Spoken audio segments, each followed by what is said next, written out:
Salut les petits noobs, j'espère que vous allez bien. Alors il y a quelques jours sur mon Instagram, je vous avais demandé si vous préfériez une vidéo sur les jeux vidéo les plus chers ou sur les figurines pop les plus chères. Et comme vous n'avez pas réussi à vous décider, j'ai décidé de vous proposer les deux, en commençant par les jeux vidéo les plus chers. Alors avant tout, quelques petites précisions, Tout d'abord, les prix que je vais vous donner, bien sûr, c'est pas les miens, Et si vous amenez de vieux jeux à un professionnel, il ne saura jamais vous dire la valeur exacte, il vous donnera une fourchette, et même entre plusieurs professionnels, peut y avoir de sacrés écarts. Et sachez aussi que la vidéo ne sera pas un top, je choisis ou non d'évoquer certains jeux en fonction de ce que je trouve à vous raconter dessus. Alors on commence par King of Fighter 2000, sorti comme son nom l'indique en 2000 sur Neo Geo, développé par SNK.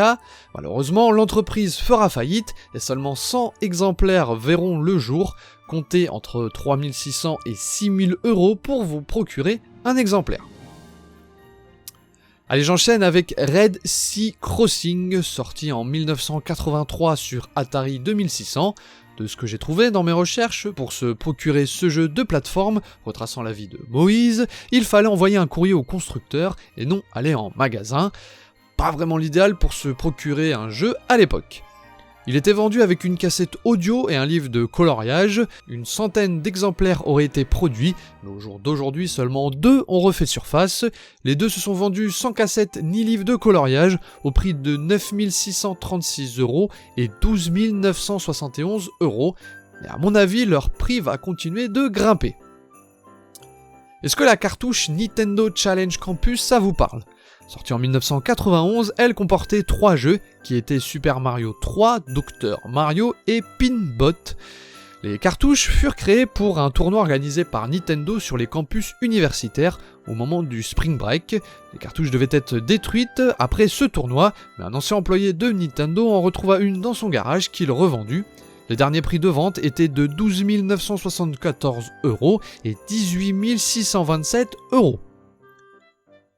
Encore Nintendo pour un autre tournoi, la cartouche Nintendo World Championship, qui comprenait Super Mario Bros, Rad Racer et Tetris, fut créée en 1990 pour un tournoi organisé par Nintendo à Los Angeles. Les 26 premiers de ce concours se voyaient remettre un exemplaire en or de cette cartouche. Les 26 cartouches sont d'ailleurs toutes numérotées, et si vous voulez vous en procurer une, il faudra compter entre 13 900 et 28 800 €. Bon, si vous n'avez pas les moyens, vous pouvez toujours vous rabattre sur la version normale qui, elle, se négocie entre 4 000 et 7 000 € seulement. Je pourrais en mentionner d'autres de Nintendo, mais je vais plutôt parler de R-Red et de sa cartouche si particulière en forme de T. C'est l'invention de Menavasion. Comme vous le voyez, sa forme ainsi que sa couleur en font un jeu tout à fait unique. Même si le jeu en lui-même semblait plutôt classique, seulement 12 copies du jeu seront vendues, mais seulement 2 se sont vendues aux enchères récemment pour un prix de 12 974 € et 30 950 €. Allez, on continue sur Atari avec Birthday Mania, sorti dans les années 80. Ce jeu avait la particularité d'être livré avec une page personnalisée et un espace sur la cartouche pour mettre le nom de la personne à qui il était offert en cadeau d'anniversaire, d'où le nom. Sauf qu'il fallait le commander en avance, mais le concept n'a pas connu le succès attendu. Il s'est très peu vendu et au jour d'aujourd'hui, il n'existerait plus que 2 copies qui se négocieraient entre 13 901 € et 32 435 €. Et on finit avec le plus connu pour les collectionneurs, Gamma Attack sur Atari 2600.